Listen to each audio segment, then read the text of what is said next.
Students sound waves की reflection के बारे में देखेंगे और हम देखते हैं कि रिफ्लेक्शन के मुताबिक अगर हम इलेक्ट्रोमैग्नेटिक वेव्स जिनमें लाइट वेव्स की रिफ्लेक्शन हम मोस्टली स्टडी करते हैं तो उसमें हम देखते हैं कि angle of incidence angle of reflection के बराबर होता है, यानी कि ये लॉ लाजमी फुलफिल होना चाहिए लाइट की रिफ्लेक्शन के दौरान में। लाइट जो कि एक इलेक्ट्रोमैग्नेटिक वेव है, एक ईएम वेव है, ठीक है, ईएम वेव है। तो अब इलेक्ट्रोमैग्नेटिक वेव जो है ये मतलब की सारी एक तरह का बिहेवियर रिप्रेजेंट करेंगी, यानी कि अगर लाइट रिफ्लेक्ट हो रही है तो दूसरी वेव भी उसी तरह से रिफ्लेक्ट होती हैं। इससे ये मुराद है कि फेज़ में भी चेंज आता है, और फेज़ में कैसे आता है ये हम मैकेनिकल वेव्स के कंसेप्ट में हम ट्रांसवर्स वेव के ज़रिए से पिछले लेक्चर में देख चुके हैं। बहरहाल हम लाइट की अगर बात करें तो इसमें इसकी रिफ्लेक्शन में अगर हम देखें तो रिफ्लेक्शन की जब हम बात करते हैं तो हम कहते हैं रिफ्लेक्शन, तो हम कहते हैं कि एंगल ऑफ इंसिडेंस जो है वो एंगल ऑफ रिफ्लेक्शन के बराबर होता है, ठीक है। यहाँ पे हम इसको रिप्रेजेंट कर सकते हैं कि अगर जो है वो यहाँ पे एक सरफेस से रिफ्लेक्शन हो रही है लाइट की, तो ये लाइट जो है वो इंसिडेंट होती है और यहाँ से रिफ्लेक्ट होती है। तो दरमियान में अगर हम परपेंडिकुलर ड्रॉ करके सरफेस के लॉन्ग परपेंडिकुलर ड्रॉ करके ये वाला एंगल देखें जिसको एंगल ऑफ इंसिडेंस बोलते हैं और ये वाला एंगल देखें जिसको एंगल ऑफ रिफ्लेक्शन बोलते हैं, तो दोनों आपस में बराबर होंगे, ठीक है। तो सिर्फ लाइट ही नहीं स्टूडेंट्स, बाकी वेव्स भी, यानी कि सिर्फ इलेक्ट्रोमैग्नेटिक वेव्स ही नहीं, बाकी वेव्स जिनमें हमारे पास मैकेनिकल वेव्स आती हैं तो मैकेनिकल वेव्स भी ये लॉ फॉलो करती हैं, यानी कि angle of reflection angle of incidence के बराबर होता है। और एक ही प्लेन में जो है वो वेव्स ट्रांसमिट होती हैं, मतलब प्लेन ऑफ इंसिडेंट वेव और रिफ्लेक्टेड वेव जो है वो एक ही प्लेन में होती हैं, ठीक है। तो ये लॉ फॉलो करती हैं सारी की सारी वेव्स। और मैकेनिकल वेव में हम जानते हैं कि ट्रांसवर्स वेव होती हैं जिनकी रिफ्लेक्शन हम डिस्कस कर चुके हैं, और फिर इसके बाद लॉन्गिट्यूडनल वेव होती हैं जिनमें हमारे पास एग्जांपल है साउंड वेव्स की। अब हम लॉन्गिट्यूडनल वेव को साउंड वेव के लिहाज से हम देखेंगे उनकी रिफ्लेक्शन कैसे होती है, यहाँ पे क्या फेज शिफ्ट आता है, यानी कि फेज में चेंज आता है या नहीं। एक्चुअली जब हम बात कर रहे थे ट्रांसवर्स वेव की तो हमने देखा था कि जब ट्रांसवर्स वेव जो है वो डेंसर मीडियम से रेयरर मीडियम से डेंसर मीडियम की बाउंड्री पे स्ट्राइक करती है तो फेज शिफ्ट आता है, 180 डिग्री का फेज शिफ्ट आता है। यानी कि अगर जो है वो वेव का ट्रफ जो है फॉल आउट कर रहा है बाउंड्री पे, तो रिफ्लेक्टेड वेव का क्रस्ट जो है वो प्रोड्यूस होगा, 180 डिग्री का फेज शिफ्ट आएगा। रिफ्लेक्टेड वेव जो है यानी कि इस तरफ जो है वो क्रस्ट प्रोड्यूस हो जाएगा। ये वेव रिफ्लेक्टेड वेव हम रिप्रेजेंट कर रहे हैं ग्रीन कलर में। तो रिफ्लेक्टेड वेव जो है, इंसिडेंट वेव जो थी वो ट्रफ की फॉर्म में फॉल आउट कर रही थी इस बाउंड्री पे, जबकि रिफ्लेक्टेड वेव जो है वो क्रस्ट की फॉर्म में जो है वो ट्रेवल कर रही है। तो इसको हम कहते हैं कि ये 180 डिग्री का फेज शिफ्ट है, ठीक है। तो अच्छा, फिर हम बात करते हैं यहाँ 180 डिग्री फेज शिफ्ट। फिर हम बात करते हैं कि अगर जो है वो डेंसर की बजाय रेयर बाउंड्री हो, ठीक है, लाइट जो है वो ट्रांसवर्स वेव जो है, जैसे कि हमने देखा था कि स्ट्रिंग के बाद अगर वो एक स्प्रिंग पे अप्लाई होती है या स्प्रिंग के बाद एक स्प्रिंग के बाद एक स्ट्रिंग पे अप्लाई होती है जो कि रेयर है एज कम्पेयर टू स्ट्रिंग। यानी कि यहाँ पे अगर जो है हम रिप्रेजेंट करें सिर्फ स्प्रिंग, यहाँ पे स्ट्रिंग है, ठीक है, ये स्ट्रिंग है और यहाँ पे स्प्रिंग है।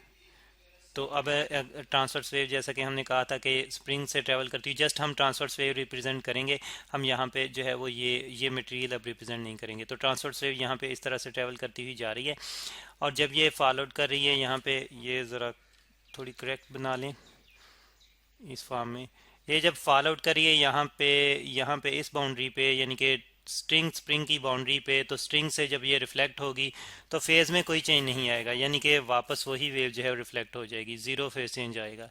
यानी कि ये इंसिडेंट वेव, ये रिफ्लेक्टेड वेव हम रिप्रेजेंट कर रहे हैं, जो हम ब्लू कलर से हम जो है रिप्रेजेंट कर रहे हैं, ये रिफ्लेक्टेड वेव है, ठीक है। तो हम देख रहे हैं कि फेज़ में कोई चेंज नहीं आता, ऑलमोस्ट उसी तरह से ही रिफ्लेक्ट होती है। रिफ्लेक्टेड वेव जो है उसी साइड पे उसी फॉर्म में ही रिफ्लेक्ट होती है जिस फॉर्म में इंसिडेंट वेव थी, यानी कि इंसिडेंट वेव हमारी थी यहाँ पे ट्रफ की फॉर्म में, तो रिफ्लेक्टेड वेव भी ट्रफ में ही जो है वो रिफ्लेक्ट हो रही है, ट्रफ की फॉर्म में ही हमें नज़र आ रही है, ठीक है, बाउंड्री पे। तो नो फेज चेंज, ये तो हमने स्टडी किया ट्रांसवर्स वेव के केस में, मैकेनिकल वेव जब हम प्रोड्यूस करवा रहे थे एक स्ट्रिंग में। लेकिन अगर हम बात करें साउंड वेव्स की, साउंड वेव्स किस तरह से रिफ्लेक्ट होती हैं, तो हमने कहा था कि साउंड वेव्स भी बिल्कुल इसी तरह से ही जो है वो फॉलो करेंगी, यही कॉन्सेप्ट फॉलो करेंगी। और कैसे फॉलो करेंगी ये हम देखते हैं यहाँ पे कंप्रेशन और रिफ्रैक्शन की फॉर्म में, क्योंकि हम जानते हैं कि साउंड वेव्स लॉन्गिट्यूडनल वेव्स हैं। लॉन्गिट्यूडनल वेव्स जो हैं वो कंप्रेशनल और रिफ्रैक्शनल रीजन्स की फॉर्म में ट्रेवल करती हैं। अच्छा, यहाँ पे फिर हम जो है वो ये करते हैं कि ये हमारे पास जो है बाउंड्री रिप्रेजेंट कर लेते हैं, और जो हम कंप्रेशनल रिफ्रैक्शनल रीजन हमने रिप्रेजेंट करने हैं वो हम स्टेट फॉर्म में रिप्रेजेंट करते हैं। स्टेट फॉर्म में मतलब बजाय कर्व इस तरह की लाइनें लगाने के हम जो है स्ट्रेट लाइनें जो है वो उससे इसे रिप्रेजेंट करेंगे। ठीक है, अब हम जानते हैं कि कंप्रेशनल रीजन में मॉलिक्यूल मीडियम पार्टिकल एक दूसरे के करीब करीब होते हैं, इस वजह से कंप्रेशनल रीजन प्रोड्यूस होता है। और जो रिफ्रैक्शनल रीजन होता है वहाँ पे वो दूर दूर लेयर्स होती हैं एक दूसरे से मॉलिक्यूल्स की, तो पार्टिकल्स की। तो ये कंप्रेशनल रीजन है। फिर इसके बाद फिर जो है वो सॉरी, ये रिफ्रैक्शनल रीजन है, और ये वाला पहले वाला कंप्रेशनल रीजन था। अब फिर कंप्रेशनल रीजन प्रोड्यूस होगा रिफ्रैक्शनल रीजन के बाद, और इस कंप्रेशनल रीजन के बाद फिर रिफ्रैक्शनल रीजन प्रोड्यूस होगा। ठीक है, यहाँ पे फिर रेरेफेक्शनल रीजन है। अब हम देख रहे हैं कि एक रेरेफेक्शनल रीजन जो है वो रेरर मीडियम से डेंसर मीडियम की बाउंड्री पे स्ट्राइक कर रहा है, यानी कि एयर से, हवा से एक वॉल पे, एक दीवार पे स्ट्राइक कर रही है साउंड।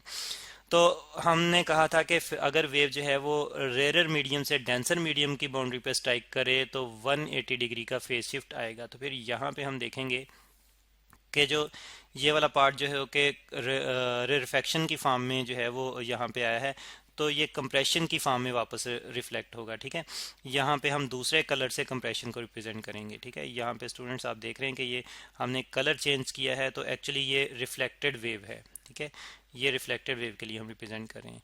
और फिर इसके बाद हम देखेंगे कि जहाँ पे कंप्रेशनल रीजन था वहाँ पे रिफ्रैक्शनल रीजन प्रोड्यूस होगा। ठीक है, यहाँ से फिर आगे जो है वो रिफ्रैक्शनल रीजन प्रोड्यूस होगा, यानी कि इस फॉर्म में और इस फॉर्म में और इस फॉर्म में।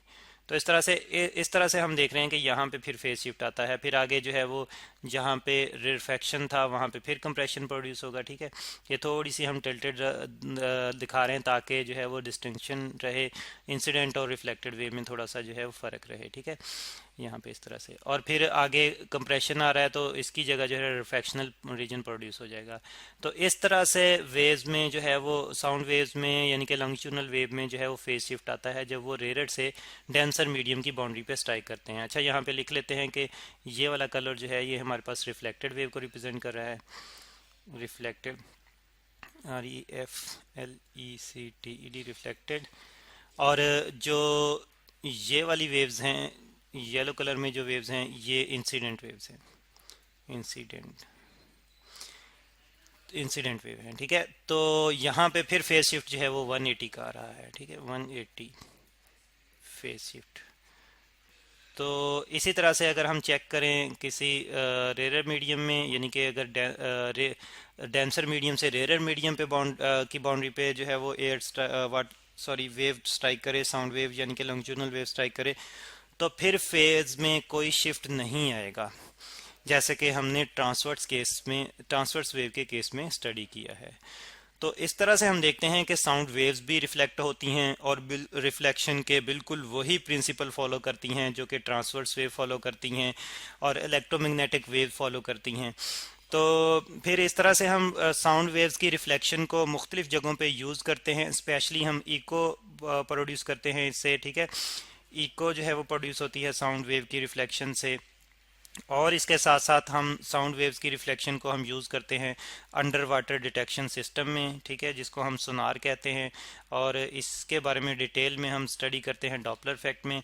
तो अंडर वाटर डिटेक्शन में भी जो है वो हम यूज़ करते हैं साउंड वेव्स की रिफ्लेक्शन को, DETECTION डिटेक्शन। तो ये है स्टूडेंट साउंड वेव्स की रिफ्लेक्शन।